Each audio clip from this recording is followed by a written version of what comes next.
Violentos incidentes se produjeron en la ciudad de Sucre, capital de Bolivia. Grupos de jóvenes atacaron a fuerzas del orden en rechazo al anuncio de la visita del presidente Evo Morales y en la víspera de la efemérides de esa región.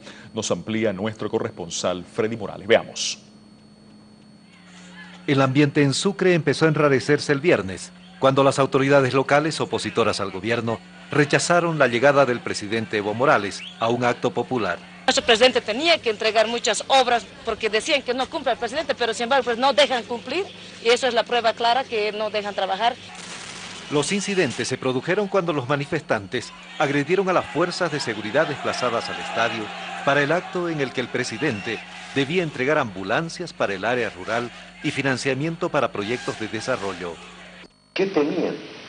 Que la convocatoria del presidente Evo Morales iba a ser importante, que los sectores populares, los sectores campesinos que estaban llegando de las provincias y que hoy en día todavía están en las trancas de la ciudad, vean al presidente constitucional comprometido con el desarrollo de Chuquisaca. Seguramente ese era el temor para alentar a estos grupos violentos, una vez más empañando la imagen de la ciudad de Sucre, de la ciudad capital. El informe oficial señala que los daños son menores. Estos grupos comenzaron a atacar a la fuerza pública, se produjeron incidentes, resultado de esos incidentes hubieron 3 personas heridas reportadas. Decenas de campesinos que llegaron para la reunión con el presidente Evo Morales quedaron varados en los accesos a la ciudad, aunque personas afines al partido en función de gobierno fueron atacadas. Sí, yo doy la cara, soy masista. La reacción oficial fue instruir el repliegue de la seguridad y la suspensión de la entrega de la ayuda. La comitiva oficial que debía trasladarse al lugar decidió suspender esta visita y al mismo tiempo se ha instruido a la fuerza pública un repliegue ordenado para evitar mayor violencia, repito, provocado por estos grupos que estaban buscando justamente una escalada violenta.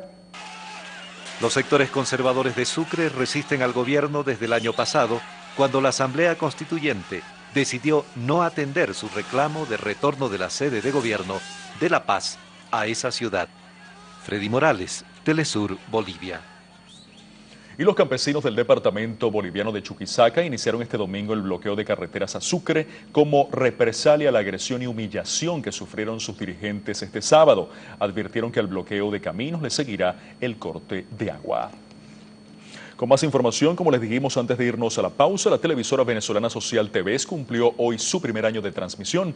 Este empleo de la señal de Radio Caracas Televisión, después que este último fue denunciado de incumplir con las normativas audiovisuales de ese país. Recientemente el gobierno venezolano informó que más de 150 productores independientes colaboran en TVS, mientras que más de 700 proyectos mantienen al aire en este canal. La programación de este medio busca democratizar la comunicación y fortalecer la libertad de prensa y de expresión. La dinámica informativa de TVS consiste en ofrecer sus espacios televisivos para fortalecer la diversidad cultural del país. Y por su parte, en la ciudad de Caracas hubo una marcha en apoyo a Radio Caracas Televisión, medio que dejó de salir al aire tras vencérsele su concesión. El gobierno venezolano decidió no renovar el permiso porque el canal dejó de cumplir con las normativas de calidad y de interés público.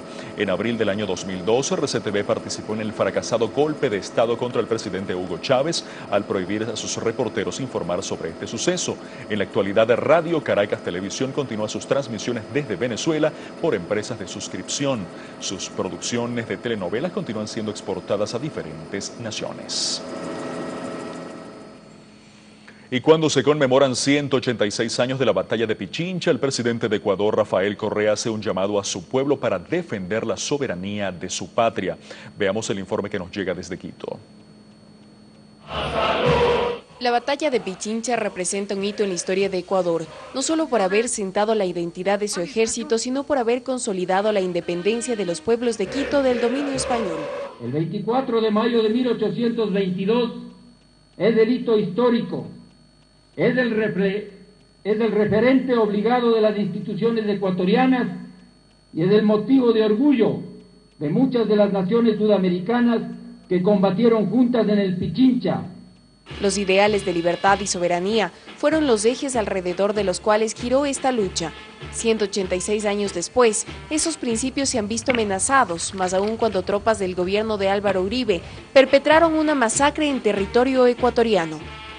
Somos un pueblo con una profunda convicción de paz, pero jamás, repito, jamás volveremos a permitir que nuestro suelo sea hollado por bombas asesinas de gobiernos que no entienden siquiera la elemental lealtad y respeto a países hermanos, peor aún, las normas del derecho internacional. Con las armas de la justicia y de la verdad, vencimos categóricamente en el campo político y diplomático, pero ante una nueva mácula a nuestra soberanía, de ser necesario, venceremos también en el campo de batalla. Fue en la cima de la libertad en donde se gestó la batalla de Pichincha. 5 días después de aquel 24 de mayo, Quito se incorporó a Colombia, esa patria grande tantas veces soñada por Simón Bolívar. Hoy, en esta misma cima, el presidente de Ecuador prometió liberar a su pueblo de la larga noche neoliberal. Elena Rodríguez, Telesur Quito. Y en zonas marginadas de la capital mexicana, el gobierno de izquierda del Distrito Federal inició un programa para alfabetizar a aquellas personas que nunca han tenido acceso a la educación. La pobreza extrema ha impedido a los habitantes del barrio de San Ignacio de Loyola ejercer su derecho a la educación. Don Bernabé Jiménez no escapó de esta realidad. Yo no terminé mi primaria, nomás llegué a 3er año de primaria. Y aquí he visto que hay la oportunidad de aprender más, de conocer pues un poco de estudio más para pues poder defenderse uno. Hoy a sus 81 años tiene la oportunidad de aprender a leer y escribir gracias a la puesta en marcha de los centros de transformación educativa impulsados por el gobierno de izquierda del Distrito Federal. Se trata fundamentalmente de un proyecto alternativo de educación integral que tiene como objetivo cubrir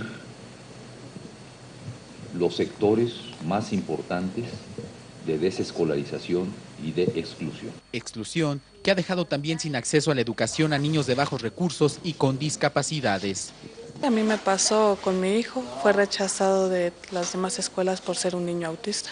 Estos centros educativos ubicados en las zonas más empobrecidas de la capital garantizarán la educación básica a más de 2 millones de personas. A lo mejor por el tiempo que ya había dejado de estudiar, en las divisiones, en la resta, todo eso, o sea, como que me fallaba. Y ahorita es lo que, tengo que apoyar a mi hijo en eso. Y ahorita sí me está ayudando aquí porque ya más o menos le ayuda a mi hijo más en sus tareas. Estas escuelas de nuevo tipo han sido instaladas en lugares ofrecidos por la propia comunidad. En menos de 4 meses se han inaugurado unos 20, pero el gobierno aspira a instalar otros 1.600 en los próximos 4 años. Eduardo Martínez, Telesur, Ciudad de México.